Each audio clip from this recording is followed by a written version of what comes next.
Every time you get into your car, if you have the wrong tires, you're actually taking a huge risk, a risk directly connected to your wallet and, more importantly, your life. That thing that might seem like just a simple, round black tire is actually the most complicated and critical part of your car, the only thing connecting you to the road. If you don't know exactly what all those numbers and letters on the side of your tire mean, you're probably already driving the wrong way. And the bad news is, this mistake is costing you a lot. Not just because you have to change your tires sooner, but because of higher fuel consumption and reduced safety. So before it's too late, we need to fundamentally understand how this black contact point works and how to choose it correctly. Today, we're going to make sure you never get tricked by tire shops again. We're going to take your knowledge of car tires from A to Z. This isn't just a story, it's a very important reality. Hey everyone, our topic today is tires. Not just regular tires, but the complete A to Z guide, so you never get confused again about buying and choosing the right tire. We're going to clear up all that confusion and make sure you can choose the right tire like a professional. This video isn't just a tutorial. It's an investment in your safety, better performance, and ultimately, your peace of mind. Because once you understand how crucial the right tire is, you'll never drive the same way again, and you won't take that contact patch with the road for granted. Ready? Let's go see what secrets these mysterious black circles are holding. Here's the main challenge. Unfortunately, most people only change their tires when one of three things happens. Either they get a flat, the tread is completely bald, or they can no longer control the car in snow and rain. But this thinking is the biggest and most dangerous mistake we make. Your tire needs to be perfectly compatible with your region's climate, with your driving style, whether you drive slow or fast, and with your car's exact technical specifications. Why? Because below 7 degrees Celsius, 45 degrees Fahrenheit, a summer tire stiffens up like a rock and loses all its grip on the road. These tires are chemically designed to perform best in heat, not in cold. So their polymer structure breaks down below 7 degrees, and their effectiveness essentially drops to zero. On the other hand, if you put a tire with a high-speed rating, like W or Y, on an SUV that never travels at breakneck speeds, you've probably just wasted your money on a feature you'll never use. We pay the money, but we don't really know what we paid for, and this lack of awareness ultimately compromises performance and safety. Our goal today is to fill exactly this knowledge gap. We want to turn you into someone who knows why, how, and when to change a tire and how to maintain it. This topic goes far beyond just 4 black circles. It's directly related to your well-being on the road. To be able to make the right choice, first of all, we need to learn the language of the tire. This information might look like a complicated Morse code, but once it's deciphered, it tells you the whole story. Part 1. Decoding the sidewall. Pay attention to a hypothetical code example. P205/55 or 1691V. Now let's break it down piece by piece and explain exactly what each part means for your car and your driving. A. The first letter, P. This letter specifies the type of vehicle. P stands for passenger. This means the tire is designed for regular, light passenger vehicles, like a sedan or a medium-sized hatchback. LT stands for light truck. They are used for pickups, large SUVs, and vehicles meant to carry heavy loads. This is a very important difference that, if ignored, compromises your vehicle's load capacity and the tire structure will deteriorate quickly. T stands for temporary, used only for small, narrow spare tires, donuts. B. Tire width, 205. The number 205, measured in millimeters, shows the width of the tire from one sidewall to the other. The larger this number, the wider the tire. Wider tire means more contact surface with the road, especially in dry and fast cornering, better handling, and stronger braking. Narrower tire means less rolling resistance, better fuel economy, and better performance in deep water or snow because it pushes the liquid aside more easily. If you choose a tire wider than the approved limit, it might rub against the fender when turning or going over bumps, or even hit parts of the suspension when the steering wheel is fully turned, which is very dangerous and can damage the tire. C. Aspect ratio/height. 55. The number 55, or the aspect ratio, shows the height of the tire's sidewall relative to the tire's width. This number is expressed as a percentage. This means the sidewall height of this tire is 55% of its 205 mm width. This is excellent for city driving with poor pavement.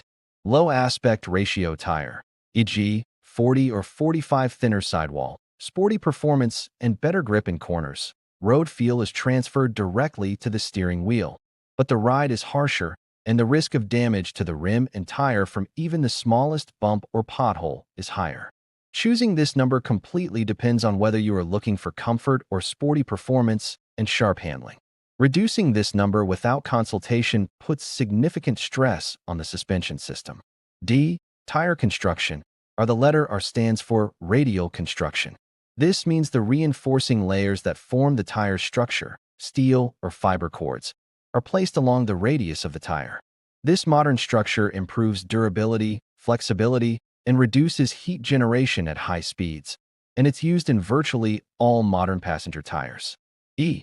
Rim diameter. 16. The number 16 indicates the diameter of the rim in inches.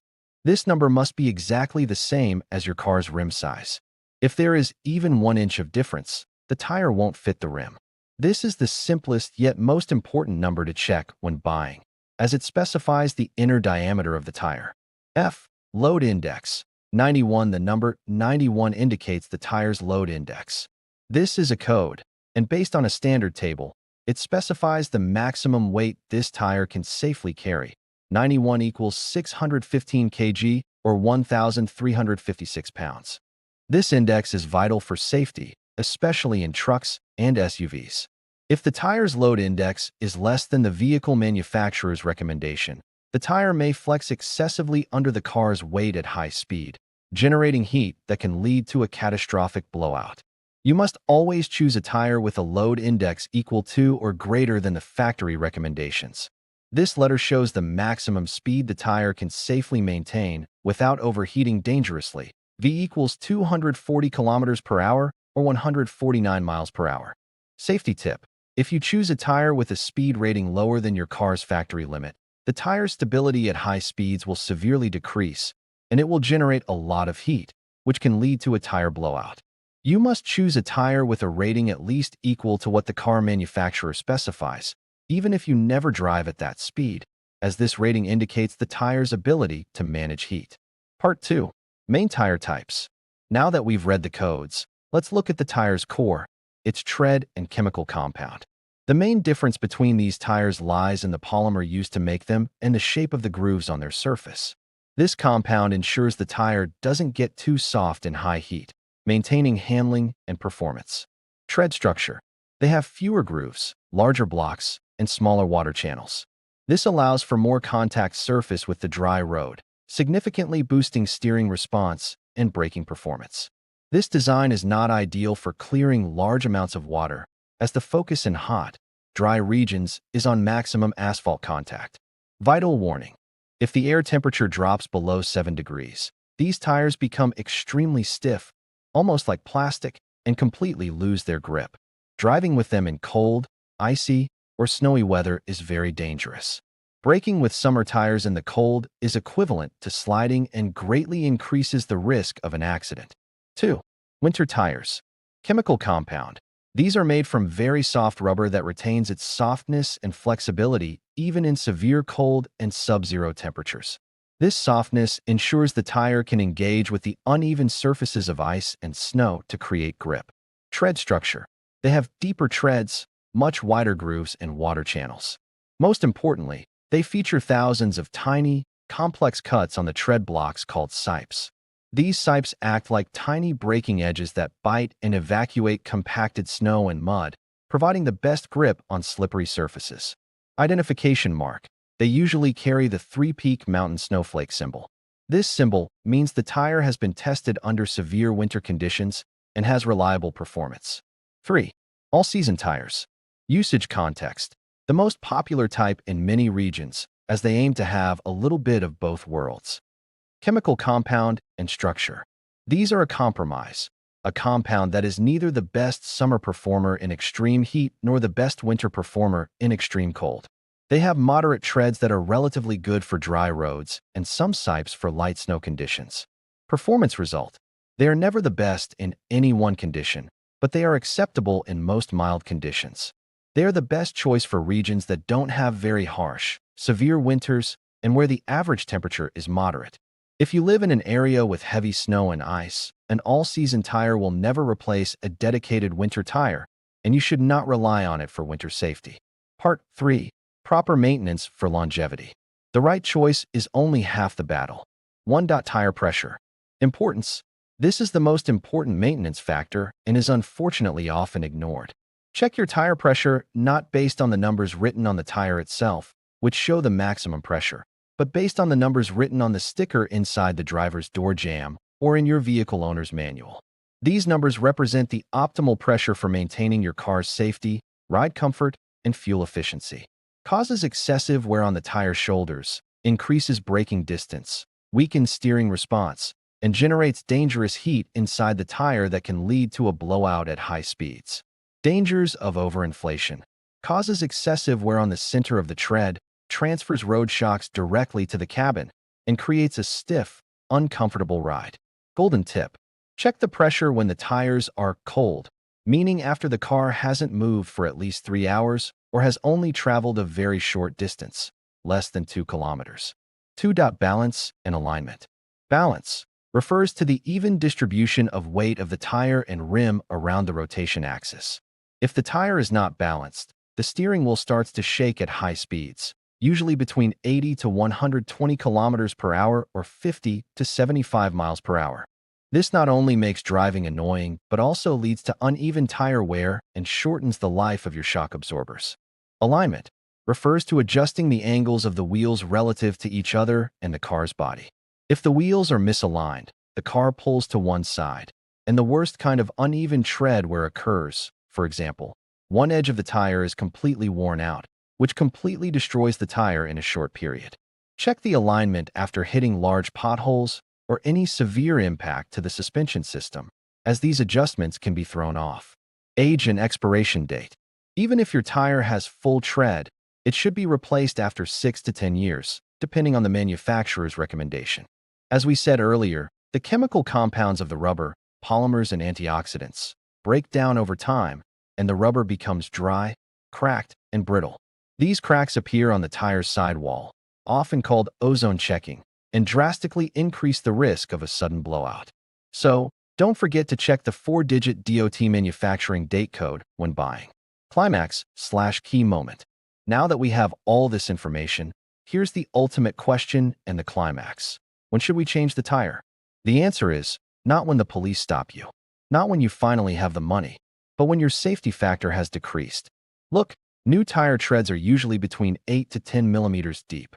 While the legal standard says 1.6 millimeters, extensive research shows that when the tread depth drops below 3 or 4 millimeters, braking performance on wet roads decreases dramatically.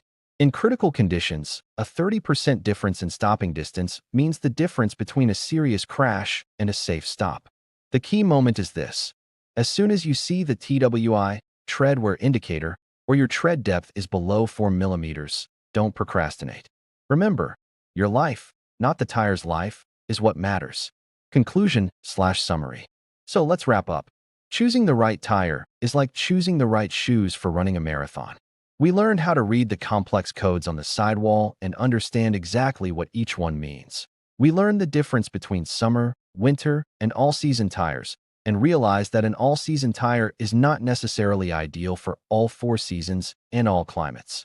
Most importantly, we learned how to save more money and guarantee our safety through proper maintenance, including checking the pressure when cold and doing timely balance and alignment. Remember, tires are your only point of contact with the road. Respect that contact point and always drive informed. This awareness is your best tool for a safer journey, and now that you have this guide, you have no excuse left for driving on the wrong tires. Subscribe right now so you don't miss the next video about the 3 signs your shock absorbers are trying to tell you before they destroy your car.